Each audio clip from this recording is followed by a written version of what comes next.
The views and opinions expressed by the hosts do not state or reflect those of the company and its management. Furthermore, the views, opinions, and insinuations made by the host, guests, do not reflect those of the show, the management, and the network. Magandang gabi, Pilipinas. Tonight on the PH Insider on TV, lines are being drawn. From pressures beyond our shores to power deeply rooted within our own system. The fight is no longer just about politics. It's about sovereignty, accountability, and who truly speaks for the people. I'm Ox Baliado. This is the program where the truth hits hard and power is put on the spot and no one gets a free pass. This is the PH Insider on TV.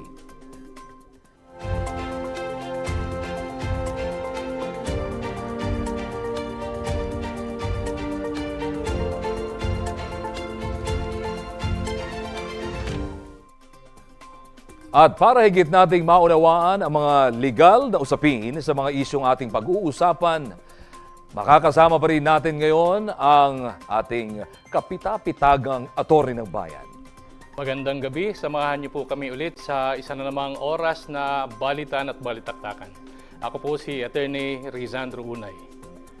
At siyempre, ang veterano sa larangan ng mga isyong politikal, matapang, diretso at matalino sa kanyang mga binibitawang pahayag at pagpapaliwanag academician from the University of Santo Tomas and international relations expert Dr. Dennis Coronacion, sir. Good evening.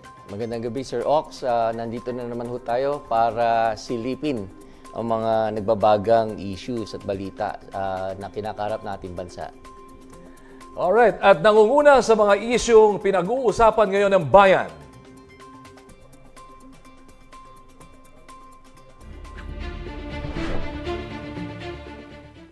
15 senador kinondena ang Chinese Embassy sa paninira nito sa mga opisyal ng gobyerno kaugnay sa usapin ng West Philippine Sea. Hiniling ng Senado sa Department of Foreign Affairs na magsagawa ng kaukulang diplomatic measures upang ipagtanggol ang interes ng bansa alinsunod sa international law. Nauna nang nagprotesta ang China laban sa mga pahayag ni spokesperson for the West Philippine Sea Commodore J. Tariela na tumutuligsa sa mga agresibong aksyon ng Beijing sa pinag-aagawang teritoryo. Ayon sa mga senador, hindi katanggap-tanggap at labag sa diplomatic conduct ang ginagawang paninira ng China. Mr. President, I rise today in defense of dignity, our national dignity. Spokesperson of the Chinese Embassy recently lectured Filipinos and worse, Philippine officials on the limits of freedom of speech. We are told that criticizing a foreign head of state is completely unacceptable. Well, let me say this then, Mr. President. If you do not like how democracy works in this country, then you are free to leave the Philippines. Get the out. Iginiit din nila na may karapatan ang Pilipinas na ipagtanggol ang sarili nitong teritoryo at mga opisyal. Nanawagan si Senator Kiko Pangilinan na magkaisa ang buong pamahalaan laban sa umunoy pambubuli ng China. Samantala, iginiit ni Senator Risa Hontiveros na walang karapatan ng mga dayuhan na patahimikin ang mga Pilipino sa sariling bayan. Hindi naman lumagda sa resolusyon ang mga miyembro ng Senate Minority tulad ni na Senator Robin Padilla at Senator Rodante Marcoleta na nanawagan na maingat at mahinahong pahayag upang maiwasan ang paglala ng tensyon.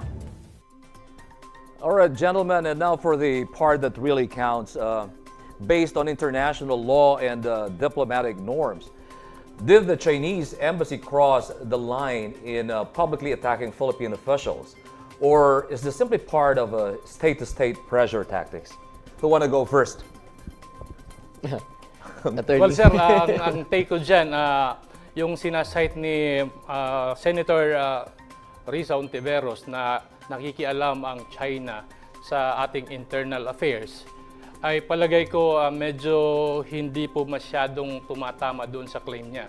Kasi kung matitingnan natin yung facts of the case, itong Chinese diplomat na to ay simple nagre-react lamang doon sa mga reactions sa mga binigyang pahayag nitong ating Philippine official.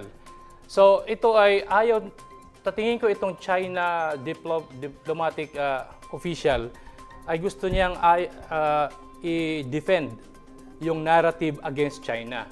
So ito ay lumalabas na propaganda warfare between dito sa Pilipinas at sa China na nagtutunggali dito sa issue ng West Philippine Sea. So yun ang take ko dyan, sir. Well, sa akin naman, tingin ko normal lang ito na nangyayari sa relasyon ng mga bansa o lalo sa dalawang bansa. Kasi nakita ko na rin na nag-issue ng strong statement ang Chinese government laban sa gobyerno ni US President Donald Trump. So, kumbaga pangkaraniwan lang to eh. Kaya nga lang siguro ang tama si attorney, pinopoint out ni Senator Riza Ontiveros is that parang mayroong threat doon sa statement ng Chinese embassy na you better stop this, yung ganong klaseng practice na ginawa daw ni Commodore Tariela na pinapakita yung caricature ni Chinese leader Xi Jinping. So, stop this or else. Kung gaman merong threat doon eh. I think doon nagre-react yung ating yung mga lawmakers natin, yung mga senators natin. Tingin ko lang naman ito eh, kumbaga man hanggang ganyan lang. World war. Ika nga, no? World war, Yeah, World war. oo. Okay. So, mananatiling world war yan unless of course mag-escalate into something else. O baka naman pakiramdam lang na talagang na-threaten lang tayo doon sa statement kasi baka may ellipse doon.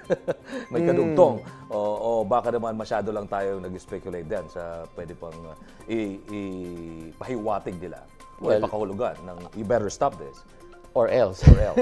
yun ang yun ang parang mahirap i-interpret. Kasi, but definitely, it's very clear. The statement's very clear na may mga consequences. Oo, may consequences kapag di natin tinigil yan.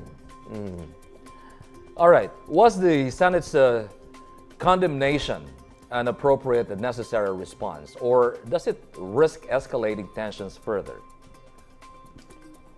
Well, depende yan kasi itong ginagawa ng Senado natin ay simple recommendatory.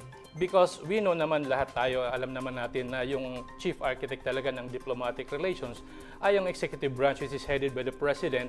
And ma-actualize lang ito pag gumalaw na yung presidente o yung DFA mismo.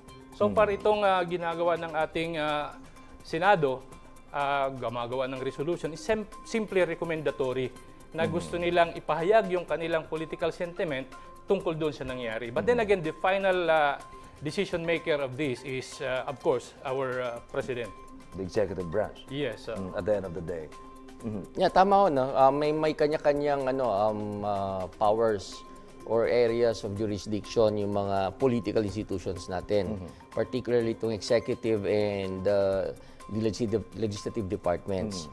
So, ang totoong, tama si attorney na ang in charge talaga when it comes to directing our diplomatic affairs is the executive, headed by the president.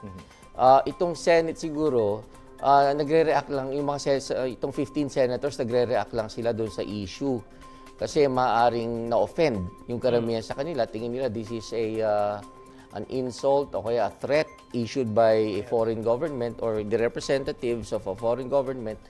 So, kumbaga the senators are just expressing their sentiment. But it also shows that they are not unanimous in terms of expressing this kind of sentiment. Yeah, may dagdag ko lang yung interpretation kasi dapat nitong kagaya kanina nang ini-interpret ng ating mga senador na threat daw. Ang dapat nag-i-interpret dito, yung directly involved sa diplomatic relations. Kasi malay natin yung sinasabi ng China na unless or else, di ba? Hindi naman palagi ang interpretation natin diyan ay magkakaroon ng gera o armed conflict na nanakot sila na magiging aatakihin tayo. But there are some other consequences other than that, like economic considerations pwedeng mawala sa atin. Alam naman natin 'yun eh. Tapos pwede rin silang gawin din, reprisal din ang gawin nila.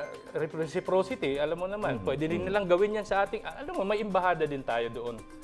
So, Well, they probably just reacted because yung statement ng ambassador, right? Chinese ambassador is probably to the detriment of the country then. And but then again, yung process nila, sabi mo pa, kung meron man dapat mag-react doon, eh dapat siguro yung kaya nga sinasabi ko, dapat may consolidation sila ng communication nila. baka walang calibration ito, hindi tulad Baka natin. ganun. Kasi parang nakukulangan nga ako doon sa ni Senator Erwin Tulfo eh. Dapat kung pinapalayas niya dito yung diplomatic corps ng China, eh dapat sinabi din niya na yung mga embahada din namin diyan, pauwi na yan dito, 'di ba? Kung talagang gusto niya ng bakbakan talaga at sa kasamaan ng loob talaga ng Medyo nakakapangamba rin yun. Ano? Ako, personally, parang nakakabahala in the sense na pwede rin gawin yun ng China doon sa mga kababayan natin na nasa lugar nila. Yeah. For example, yung mga dapat binabanggit ni Attorney Sandro, yung mga nasa embahada, baka sabihin din, sige, kung ganun lang din, alis na rin kayo dito. Totoo niyang pinatawag na. I think pinatawag na yung natin, yung Philippine Ambassador to China para magpaliwanag doon sa pangyayaring ito. Oo. You see? And not only that, yung OFW natin, ang daming nasa Hong Kong, Macau, mainland China. Hundreds of thousands of them, I think, I suppose. So, merong mga ibig sabihin, iba pang ibig sabihin yung or else. Ako naintindihan ko naman whether or not totoo yung threat na yun ako naintindihan ko yung reaction natin mga senador kasi tingin ko ang hugot nila yung matagal ng pambubuli sa atin. Yes, of course. Ng mga Chinese Coast Guard pagdating sa usapin ng kasi nararamdaman natin na binubuli tayo lalo na sa usapin ng West Philippine Sea at ramdam natin doon sa doon sa physical space, doon sa West Philippine Sea mismo, Yes, tama naman yun. pag hinaharas yung Coast Guard natin, yung mga fishermen natin. So I think, tingin ko iniugnay ng mga senators natin na may kinalaman din doon, yung overall attitude ng China sa atin pagdating sa issue na to. Okay, sige. Pag-usapan naman natin itong DFA in regard to the Department of Foreign Affairs. What concrete diplomatic measures should the said agency of the government take to protect the country's interests and its officials? Well, yung mga available na diplomatic remedies natin dyan, pero sinasabi ng Malacanang kanina na yung pagdideclare ng persona non grata is the last resort. So, ang medyo minimal na pwede natin gawin dyan is of course yung paghahain ng diplomatic protest. Tapos, alam nyo kasi kung bakit persona non grata. Kasi itong mga diplomatic officials na nandito sa atin ng China, kaya kahit sino man sa ibang bansa na nandito ngayon, they are immune from criminal jurisdiction. Kaya, meron din sinasabi na pwede rin waiver ng criminal jurisdiction, pero hindi yan binibigay. So, yung pinakalas talaga is persona non grata, o kaya, yung pinaka-extreme talaga is talagang closure ng diplomatic mission dito, pauwiin. Or probably, ang pwede siguro, to avoid in the future another incident like this one, World War, pwede sabihin ng DFA natin doon sa counterpart nito sa China ay kumbaga man advisean yung mga diplomats nila sa Pilipinas to exercise Na maging maingat. restraint. Oo, na Correct. wag magiging emotional. Actually, norm yan among the diplomats na hindi ka pwede magkomento. O, hindi ka pwede mag-react doon sa politika na nangyayari sa isang bansa. Maingat sila dyan. Kaya nga siguro hindi na rin napigilan ng mga diplomats ng China dito na mag-react. Kasi nga nakita nila yung leader nila na ginagawang katatawanan. Alright, may sinasabi si Senator Kiko Pangilinan. There's a call for a unified government stance, realistic in today's political climate. Siguro po, yung panawagan ni Senator Kiko Pangilinan is best addressed to the President of the Republic of the Philippines, being the chief architect ng diplomatic relations natin. So, pinapanawagan siya siguro ng Senado na magkaroon na tayo ng unified stance dito. Kung ano ba talaga ang stand natin dito sa pakikitungo natin sa China. All out, ano ba yung diplomatic relations? O there are some other considerations na dapat talakayin nila mismo para malaman nila kung saan ang standing ng diplomatic relations between China and Philippines. Kasi pag mayroong ganyan na medyo nakakalamang, yun ang giri ng China. Feeling ko sa nangyayari is, feeling ng China, lamang kami dito sa relationship natin. So, might as well, meron siya mga ganyang binibitiw ang mga salita minsan. But that is reckless, of course. Reckless yan. Yeah. So, well, yung unified stance, siguro, it should also apply in this particular case, yung doon sa comment ng Senado. I mean, yung stance o yung pananaw ng Senado, dapat calibrated nga sila ng executive Correct, department. dapat. Di ba?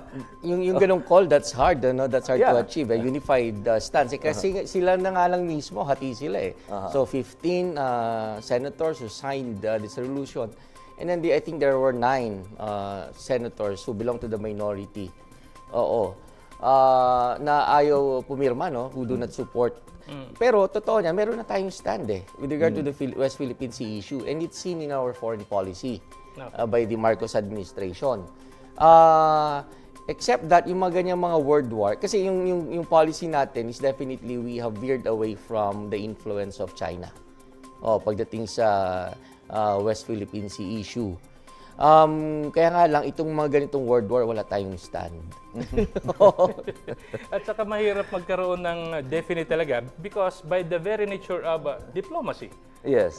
talagang mahirap anuhin mo yan. Magkaroon ka ng hard line. Kaya nga diplomatic yung pamamaraan eh. That's why these issues are better left to the trained diplomatic people. The experts trained, themselves. Experts doon sa diplomatic relations. Okay. All right. Eto, pag-usapan natin itong boto ng dalawang senador. I'm referring to Senator Robin Padilla and Senator Dante Barcoleta. How should we interpret their decision in terms, I mean, especially that they opted not to sign the resolution? Is it prudence or avoidance? Well, at tingin ko, it's both. Kaya nga lang, which one weighs heavier? Tingin ko pareho nilang iniisip yan to exercise restraint and then at the same time to avoid offending China. Bakit ko nasabi yun? Kasi tingin ko mas iniisip nila. Although pareho nilang iniisip yan, yung dalawang factors na yan, pero mas pumapanig sila doon sa avoidance. Kasi ang tingin ko, ang kanilang pinapanigan dito ay kung titingnan natin yung history ng kanilang grupo, pagdating sa usaping West Philippine Sea, sila ay pumapanig dun sa stand ng China tungkol dito. At saka parang kung ibabase natin dun sa parating sinasabi ni dating Pangulong Duterte, wag natin i-offend ang China. Tingin ko yun.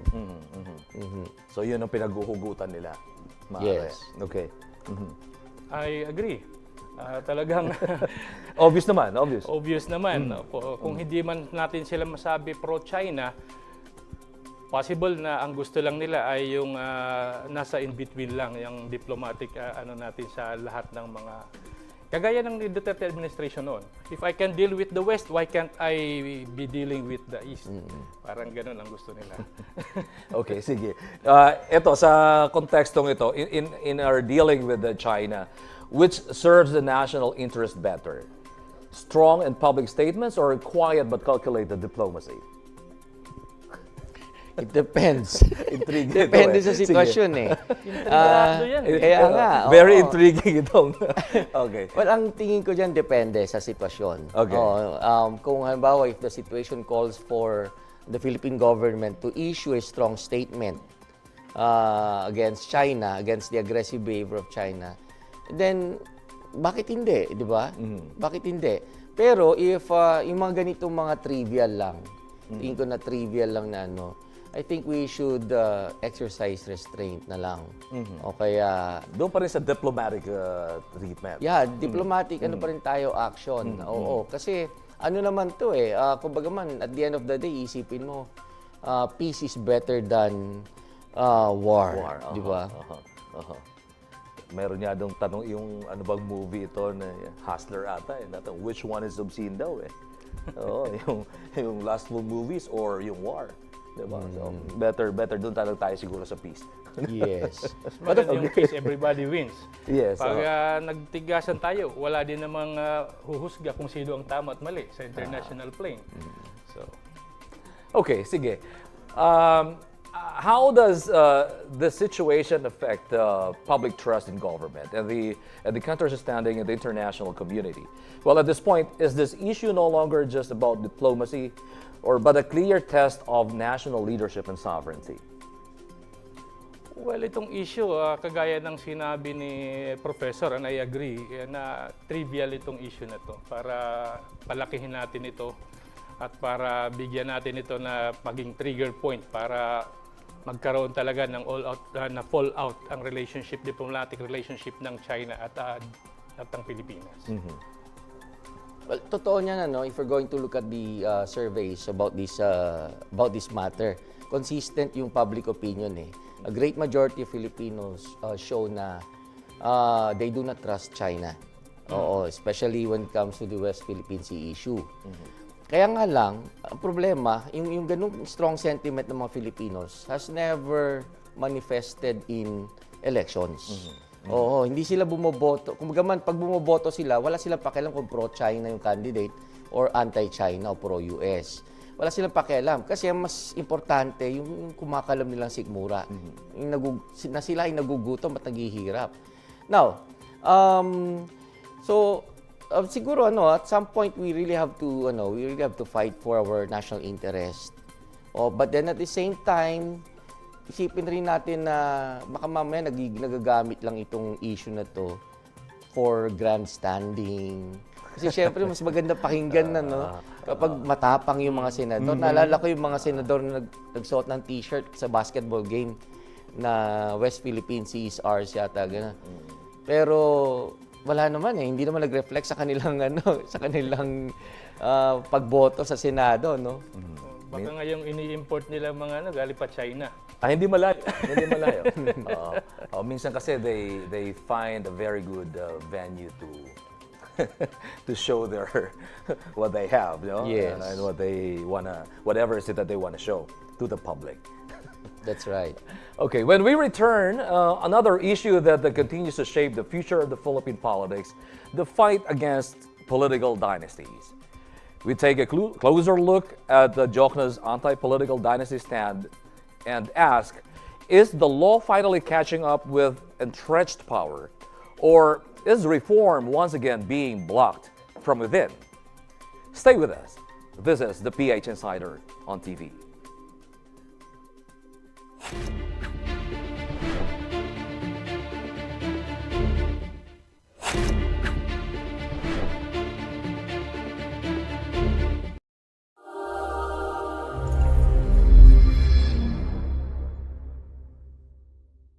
This 2026, may mga magbabalik at may mga bagong boses and faces tayo makakasama. Mga kakamping bibida mula umaga hanggang gabi sa inyong hinihintay na muling pagsasaimpapawid ng mga programa sa patuloy nating pinalakas na DA-TV. Ang paborito nating pinakasikat na turingan ng bayan muling magbubukas kasama ang mga celebrity, personalidad at mga kababayan nating dala ay kwento at karanasan kasama ang #1 pawn broker ng bansa, Pawn Master Boss Toyo, Pinoy Pawn Stars. From untold struggles to groundbreaking success, meet the trailblazers, hear their stories, and witness how they changed the game. Catch veteran broadcast journalist and multi-awarded public service program host, Ox Balyan, as he sits down with the movers, the visionaries, and the real-life change makers who transform their communities and our world. Their stories, their struggles, their triumphs. They are not just players. They are the game changers. Ano nga bang pamantayan para masabing tayo ay tunay na Pilipino? Ang kulay, kaugalian, katangian at ang ating makulay na kasaysayang bahagi na ng hibla ng ating pagkakakilanlan. mas malalim nating susuriin kasama ang mga eksperto at bigating mga pangalan sa larangang ito. Sabay-sabay nating alamin kung paano nga ba ang maging Pilipino.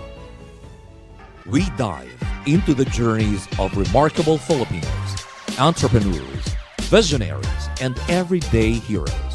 Unfiltered, honest, and inspiring. Join us as we uncover stories that shape the Filipino spirit. Hosted by Milo Triggerman Cavarles and Francesca Taruk. Kwento Juan. In a nation of opinions and power plays, one show dares to look deeper, beyond the headlines, beyond the noise. Three voices, one mission. Ox Baliado, Attorney Rayzandro Unay, and Attorney Eugene Riego, revealing the truth behind the nation's most urgent issues. The PH Insider on TV. From the heart of the city to the farthest provinces, we bring you the latest headlines and stories that matter as they happen when they happen. No delays, no distractions. That's the facts. Fast, clear, and accurate. When news break, the DATV news team is there because when it comes to information, every Filipino deserves to be the first to know. The D8 Patrol and DATV News Alerts. Every city has its flavor. Every escape has its story. Join us as we uncover the Metro's most elegant dining places and social scapes, where taste meets experience. From brunch spots that brighten your day to late-night lounges that keep the stories flowing, we'll take you there. All you need is your curiosity, because we've got the stories and the destinations covered. Only here on Metroscape. Be inspired as we unfold the story of William Theo steps up to a legacy of compassion, embracing the great responsibility of continuing the public service mission started by his grandmother, the iconic Rosa Rosal, a medical talk show that continues the mission of helping, healing, and serving with heart. Real stories, expert insights, life-saving conversations. Because every Filipino deserves care. The Rosa Rosal way. This is a legacy of service, continued with compassion. Agapay, tatak serbisyong Rosa Rosal. In every conversation lies the power to understand, to question, and to create change. From national issues to economic reforms, we bring together political figures, policymakers, and public servants to shed light on the stories that shape our nation. Because dialogue is where progress begins. Meaningful talk, insightful minds, one platform for truth and understanding. DATV Kapihan. In a nation where compassion fuels hope, ordinary Filipinos rise as heroes, champions of kindness, service, and unity. Join PCSO General Manager Melquiades Robles as he leads the search for modern-day heroes, individuals, and communities who embody the true spirit of Kawangawa. Be moved by stories of generosity, acts of courage, the power of helping, changing lives one heart at a time. Because true warriors fight not with weapons, but with kindness. Kawanga Warrior, ordinary people, extraordinary hearts. At tuloy-tuloy pa rin ang pagbuhos ng saya, pagtulong at mga naglalakihang papremyo na patuloy na pagpapanibago sa buhay ng mga Pilipino. Hatid ng pinagkakatiwalaang PCSO Lottery Draw. Kaya naman, tuloy-tuloy lang ang pagtaya, pagbabantay sa inyong mga lotto ticket at pagtutok sa inyong paboritong lotto games from Monday to Sunday. Dahil baka ikaw na ang susunod na mabibinyagang bilang pinakabagong PCSO Lotto Milyonaryo. Dahil sa PCSO, sa bawat taya, may kawanggawa. Informed, updated, and empowered. Ito ang DATV, your ultimate channel passed to millions. News that informs, stories that inspire, and programs that move the nation. From truth to action, from people to progress, we are your connection to it all. DATV, your home for truth, service, and the Filipino spirit.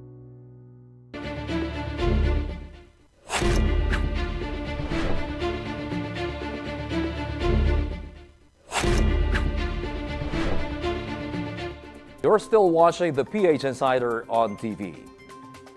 Sa ikalawang balita natin, naging sentro ng mga diskusyon sa bansa.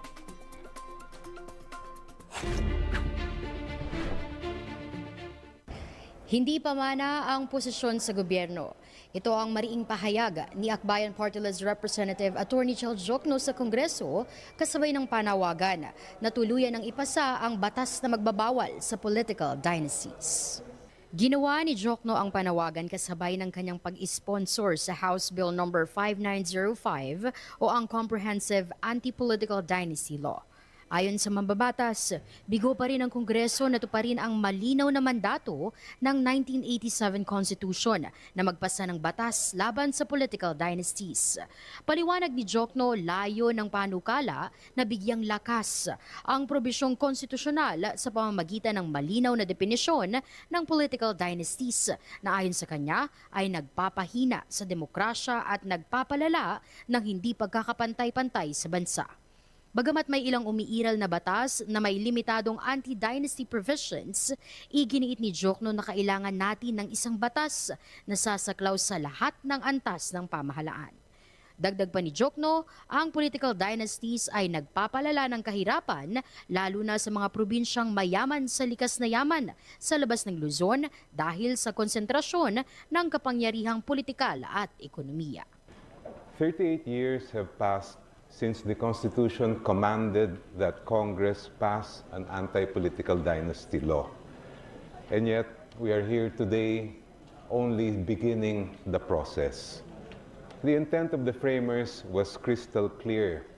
Democracy must not be undermined by the concentration of power in a few families. Public office must remain a public trust, hindi po pamana ang posisyon sa gobyerno. Sa pagtatapos ng kanyang sponsorship speech, hinimok ni Jokno ang kanyang mga kasamahan sa Kongreso na unahin ang interes ng bayan kaysa sa pampamilya o pansariling interes at tuluyan ng ipasa ang Comprehensive Anti-Political Dynasty Bill. Mula rito sa Kongreso, ako po si Judea Bernardo, DATV News. Now let's zero in on what's important with this issue. Talking about Congressman Shel Jokno, he once said, public office is not an inheritance. Why has Congress failed for 38 years to translate that constitutional principle into law? Well, clearly, merong failure of constitutional duty on the part of the legislature. So, about 40 years now, simula nang natin yung ating konstitusyon, ngayon pa lang sinisimulan yung anti-dynasty law kung saan sobra ng maraming pamilyang nagpasasa, marami na ang pamilyang nakinabang sa kawalan ng probisyon na ito ng anti-dynasty law. Well, simple lang, ako nakikita ko dahilan, simple lang, this goes against the interests of our lawmakers. That's why we do not have an Conflict of interest, huh? That's right, conflict of interest, and this is tantamount to political suicide. In case they would decide, our lawmakers would decide to enact an anti-dynasty bill in accordance with the 1987 Constitution. Pag ni-regulate nila kung gaano sila kadami, dapat sa House of Representatives at saka sa Senado at iba pang mga opisina, mapa LGU at national government. Kumbaga man, this would be against, as I was saying, this would be against their interest. At saka, they would have no access doon sa state resources, which is essential if they would like to continue with their political career at least, o kaya kung gusto nilang mag-dominate sa political landscape. mahirap nga ito. Medyo mahirap nga itong sitwasyon, no? Maraming boboto, maraming kukontra. At the end of the day, labag sa kalooban din siguro ito ng marami sa masasagasaan yung interest. No? Yes. Pag-usapan natin itong Bill number 5905, no? This House Bill number 5905, how does this differ from the previous anti-dynasty proposals that never moved past committee level? Well, medyo comprehensive itong, lalo magkakaroon dito talaga ng matinding debate pagdating sa definition ng political dynasty. So, ito ang burning question ngayon. Paano nyo ba i-define yung political dynasty? Kasali ba yan pati succession? Kasali ba yan yung hanggang sa national level? At paano nyo may actualize yung sinasabi sa first paragraph ng Section 26 ng Constitution na the state shall guarantee equal access to opportunities for public service. Kasi sa palagay ko, itong first part na to ay hindi ito kailangan ng batas. Ang kailangan lang ng batas dito, itong last part na prohibit political dynasties as may be defined by law. So medyo dichotomized ang treatment dapat dito. Well, kung ikukumpara natin ito doon sa proposed anti-dynasty bill ni Speaker Bogie D, together with Congressman Sandro Marcos, mas stricto to. Okay. Mas stringent to Kasi yung kanila parang compromise bill yun medyo mabait. Pasamantalang to stricto. Bakit? Kasi pinagbabawal nito hanggang fourth degree. Of consanguinity or affinity. So, ibig sabihin, hanggang mag-first cousin, bawal. Tapos, another feature of this bill is that, although ganun rin naman yung mga, nakita ko rin ito sa mga proposed anti-dynasty bill ng mga senators, yung no simultaneous running. Bawal yung sabay-sabay. Ang pinaprevent dito yung tinatawag sa larangan namin na obese dynasty or fat dynasty, na kung saan yung magkakamag-anak, magkakapamilya, iba-ibang posisyon ang tinatakbuhan sa isang eleksyon. Marami yan. Marami, tama. Horizontal ang tawag dyan. That's right. Sa kanila, fat. Fat Fat dynasty. and obese dynasty. So, pinagbabawalan yon. Tapos kung sakaling makalusot ka sa eleksyon, I think may pinoprovide do sa bill na yon na mayroong quo warranto provision na kahit nanalo ka, may mekanismo upang matanggal ka. Kasi violate mo yung provision regarding yung mga simultaneous running, ganyan. So, at saka ang isa pa pinagbabawal doon yung halimbawa, kasi baka pwede maging loophole to Yung bang sabihin ng i-argue ng mga members ng isang dynasty, hindi naman kami mag-asawa common law spouse ko lang siya. So hindi kami technically Live-in partner lang. So pasok 'yon doon sa definition ng Pero tama si attorney, even until now nagde-debate yung mga lawmakers natin kung ano ba talaga ang extent ng isang dynasty. Second degree, fourth degree. Tapos meron pa isa yung yung simultaneous running, isa naman isang opisina lang. Pero nagpapalit-palitan sila. Pagtapos na yung term, halimbawa nung tatay, si mayor, ang papalit na yung asawa o kaya yung anak as mayor. Yun yung hinahanap ko na sa definition, na pati yung succession sa immediate family members or ilang degree yan na i-define ng batas, kasali. Kasi to prevent proxy, pag wala nang ito na muna, yung anak ko na muna, tapos balik na naman ako.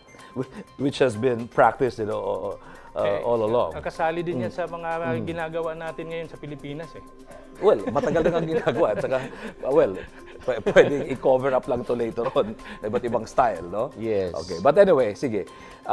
If this proposed law covers all levels of government, how disruptive would it be to the current political structure?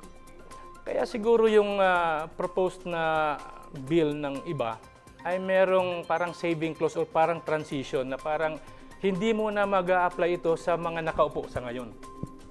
Parang meron silang ganong provisions. Meron ba? Gano'n? Yes, pero mahigpit na rin naman na tinututulan. Actually, kinukutya yun na parang sinisave nyo lang mga sarili niyo kasi nandyan na kayo. Pero merong ganyan silang So, Kasi parang unfair naman. to prevent it from being really disruptive of the system na nakagawian na. Parang hindi rin kasi magandang tignan kung sa ngayon pa lang lilimitahan na to the extent na okay, hindi pwede po na kayo galawin. Oo, saka na. May transition May period. transition period. Meron bang gano'n pag nag-implement ng batas? Kasi parang sinasabi lang sa provision na yon, napatapusin mo muna itong term nila. Yes. Allowed pa Okay. sila. Sa ngayon na pati yung mga kamag-anak nila ay nandyan. But then again, hindi yun. Against pa rin yun sa provision ng Constitution eh. Kasi political rights can be reasonably regulated. As in fact, it is being regulated by the Constitution itself. Tawag dito, if I may add sa sinasabi ni Attorney Sir Ox, ang tingin ko this is going to be a game changer. Itong ganito napakahigpit na anti-dynasty law kung may papasa man, this is going to change how the game is being played. So ano ibig sabihin? Kasi definitely ang immediate impact nito, kung ini-implement na to, mababawasan yung dami ng mga miyembro sa isang dynasty o pamilya na pwedeng tumakbo. At kapag mababawasan yung tatakbo, ibig sabihin yung pagdo-dominate nila sa local politics o national politics, hindi na may sasakatuparan. So malelevel, somehow, mabibigyan ng chance yung mga may potential pero hindi miyembro ng dynasty, pero may potential maging leader. So, ma-open up yung magkakaroon ng opportunity para sa kanila. Well, I'm just as excited as the public, when it comes to siguro yung pag-expect natin how is this law gonna be implemented and how are they gonna dance with this kind of music. Itong mga nasa political dynasty. Tignan natin. All right. What message does the Congress send to the public if it once again delays or blocks the bill? Natural. Maano na naman ng mga tao niyan, madidismaya.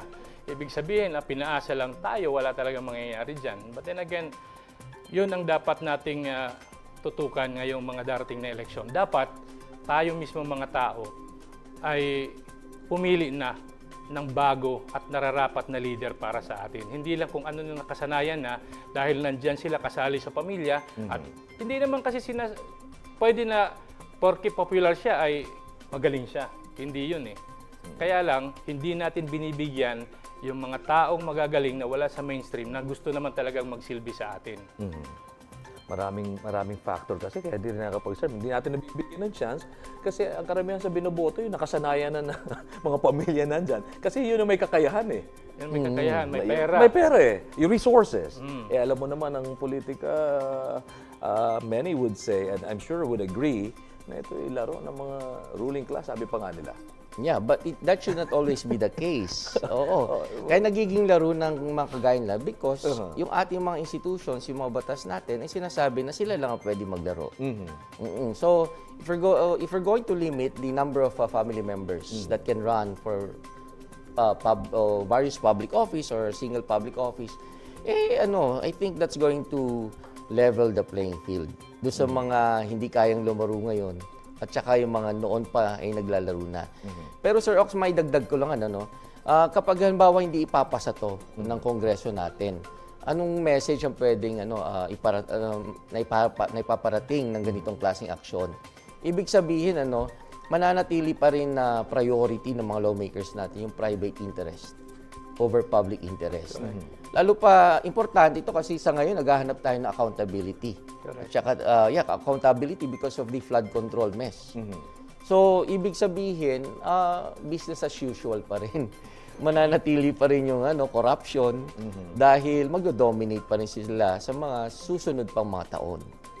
Ang hirap lang kasi lumipat mula sa personality-based politics papunta sa partisan at palakasin natin yung mga partisan politics natin, yung partido, party system natin.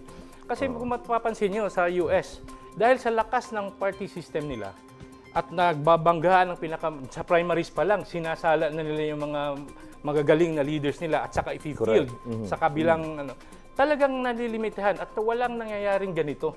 Sa atin lang kasi, nasanay tayo na personality-based yung natin, yung pamumulitika natin, yung political system natin. I think it is an interplay between the legislative intent ng ating mga nandyan sa Kongreso at nandun din sa kagustuhan ng tao ng pagbabago talaga. May dagdag ko sa point ni Attorney. Tama kayo na kung ito lang mag-isa, hindi sapat para marating yung reforma na nais natin. Yes. Think ko this should be coupled with the other political reform measures, mga proposed measures. Kagaya nung Party Reform Act na pinopropose din. Ang layunin nun, palakasin yung mga partido para hindi nakadepende sa mga personalidad. Correct. Yes, yes. Oho. Kasi lalo na makikita mo yung mga political parties, ang nakapaloob dyan, yun din sila yung mga pamilya. Kaya at the end of the day, ang nangingibabaw pa rin kahit pang political party ito, yung interest pa rin ng certain family who's dominating the political party. Tama. Proxy lang naman yung political party natin eh. Actually, pag-aari yan ng ng politiko. Well, hindi naman totoong political party yan eh. Akin to. Ako lang ang boses dito kasi akong nag-finance nito lahat. Sinong gumawa nito? Who founded this political party? Lahat ng mga mayors nandyan, kasali, mga board members, hindi naman nag-aambag yan. Akin ito lahat. Nagiging instrumento lang ang mga partido sa political ambitions. Actually, ng mga politiko natin. political hypocrisy ito nangyayari sa atin. Niloloko natin mga sarili natin. Alright, in practical terms, what would change for ordinary Filipinos if this law is finally passed? Well, pag ito na ipasa talaga at sa totoong definition na will serve the interest of the public, ito ay dapat susugan ng ating mamamayan. Dapat suportahan talaga ito. Kasi pag hindi rin tayo nag-cooperate dito at doon pa rin tayo mag-gravitate sa old ways ng pamumulitika natin, mahihirapan tayo ditong ipatupad itong batas na to. Yeah, malaking bagay no? Lalo na yung mga halimbawa, yung sinasabi ko kanina, walang resources, walang pera, pero andun yung puso at andun yung potential na pwede maging political leader na honest at saka talaga iniisip ay public service. So, tingin ko mabibigyan ng pagkakataon itong mga to. Naalala ko yung natutunan ko sa political science, na ang essence daw ng democracy is that people take turns in ruling. So, hindi sila habang buhay o permanente na sila lang. Subject. Oo, sila yung citizen. Minsan, nagiging ruler din sila. Mahirap kasi sa klase ng demokrasya natin, parang permanente yung mga pool of rulers natin. Dapat we should be able to recruit rulers who come from the masses, from the ordinary people. Well, ang nangyayari kasi tama naman, ang namimili pa rin yung majority sa sistema ng demokrasya. Kaya lang, ang laki ng impluensya ng may mga kakayahan para sa decision making ng sambayanan. Tama. Kaya at the end of the day, again, sino ang naluluklok sa pwesto, yun pa rin yung merong kakayahan at merong impluensya pagdating lalo sa pinansya. Alright, given the composition of the House today, is there a real chance that the comprehensive anti-political dynasty law will be passed? Or is it facing the same fate as past proposals? May pag-asa ba to? Mauuwi lang din ito sa mga naging karanasan doon sa ipinasa before. If we're going to base it on on the composition of both houses, we're in majority or 70 to 80% are members of political dynasties. Yung ganito ka-stricto na anti-dynasty law bill hindi papasa. Oo, realistically speaking dito papasa. Ang pwede pa siguro yung kagaya nung yung compromise bill na kagaya nung kay Speaker Boji. Pwede pa yung pumasa kasi yung pag-regulate doon subtle lang. Pero makikita mo na may impact. Kahit pa paano magkakaroon ng impact. So between sa isang sobrang idealistic na alam natin na pag naipasa isang idealistic anti-dynasty bill, mafu-fulfill talaga yung vision ng 1987 Constitution. Between that at saka isang realistic na compromise bill, tingin ko at the end of the day, dapat kung di natin kaya yung idealistic, we should settle for the... Dito na siya realidad. Oo. Makatotohanan. At least merong step na nagawa. O kesa sa wala talagang mangyari. Yes. Yan yung nakakalungkot doon. Well, in-endorse ito ni Presidente as isa sa mga urgent na bills. Sabi ko nga noon, mapapatunayan talaga dito kung itong mga kanyang majority sa Kongreso at saka sa Senado ay talagang isusulong yung kanyang political interest, itong kanyang gustong gawin para mabawi ang tiwala ulit ng ating mga mamamayan na nawala dahil dito sa flood control scandal.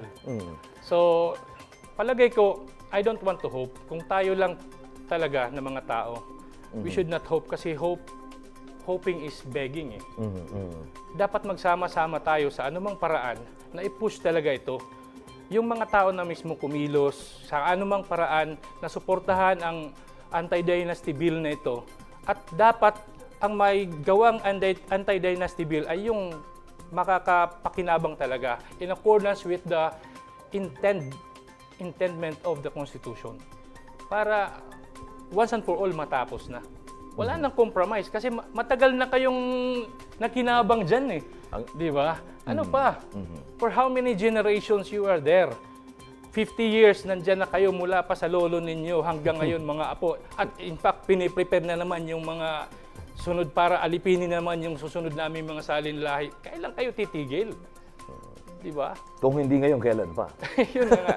Kaya tayo naman na nandito. At kung hindi sila, sino? Dapat magsama-sama na rin tayo. Hindi yung kami lang dito porque kami nandito.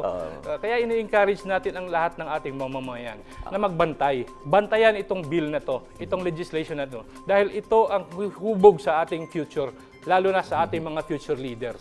Actually, attorney, may dagdag ko doon sa point mo na tayo. Kung tutusin, hindi naman talaga natin kailangan ng anti-dynasty bill. Ano? Kasi Actually, tuwing eleksyon, malaya tayo nakakapili. Kung ang i-elect ba, ihalal ba natin ay miyembro ng dinastiya o bago naman. Correct. Oo. So, hindi kailangan. Pero tingin ko, kung babalik tayo doon sa usapin na yun, importante that we seize the moment. Yes. Perfect time to eh. Kasi nahihiya pa. Tingin ko nahihiya pa yung mga lawmakers natin because of the flood control mess. Ang kagandahan lang naman dito sa itong isinusulong na anti-dynasty bill, at least nabibigyan tayo ng option. Yeah.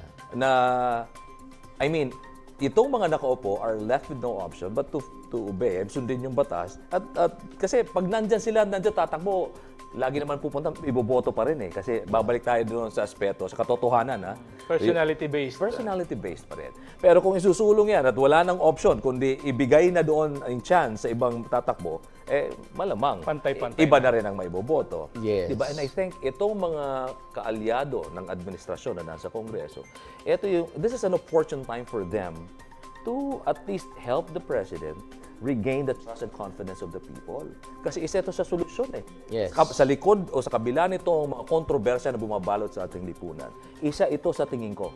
I agree with what the Attorney General just said earlier, na isa ito sa pwedeng magbalik ng magandang imahe sa Pangulo. Tama. Especially that their family is pretty much involved in the political dynasty world. Yeah, itong ganitong proposed measure addresses the root cause of corruption. Correct. Yeah. Kasi pansinin nyo ako sino yung mga involved sa flood control mess ito. Diba? Most of them are members of political dynasties. Halimbawa, yung nakulong ngayon. Pwede natin i-enumerate yan. Talagang klaro eh. Pero hindi natin kailangan pangalanan. Yes. Alam ng taong bayan. Yes, sa Senado pa lang, 1/3 na yata. Oo. Naalala ko in one of the episodes, binanggit mo yung mga pangalan. But anyway, thank you very much, Dr. Dennis Coronacion, sir. Professor, maraming salamat. At talaga namang ibinahagi mo muli ang iyong napakalagang oras para sa makabuluhang edisyon or episode ng ating programa. Tonight, 15 senators stood united today, proving that when the country is challenged, leadership can rise above politics. That same courage is now being tested at home. For 38 years, the Constitution has been clear. Public office is not a family inheritance. Yet political dynasties remain deeply rooted because the law meant to stop them has never been passed. If our leaders can speak boldly against external pressure, they must also be willing to confront entrenched power within their own ranks. This is not about personalities, it is about principle. The Constitution has spoken, the people are watching. The question is simple. Will Congress finally act or choose silence once again? Magandang gabi. Ako po si Ox Balyado. At syempre kasama ang attorney ng bayan. Magandang gabi. Ako po si Attorney Unay. Hanggang sa muli. At ang ating political analyst, Dr. Dennis Coronacion, sir. Magandang gabi po, hanggang sa muling pagsasama natin. Hanggang sa muli nating paghihimay-himay ng mga balitang may pakialam ka. This is the program where we cut through the noise, confront the gaps, and demand the answers the nation deserves. This is the PH Insider on TV.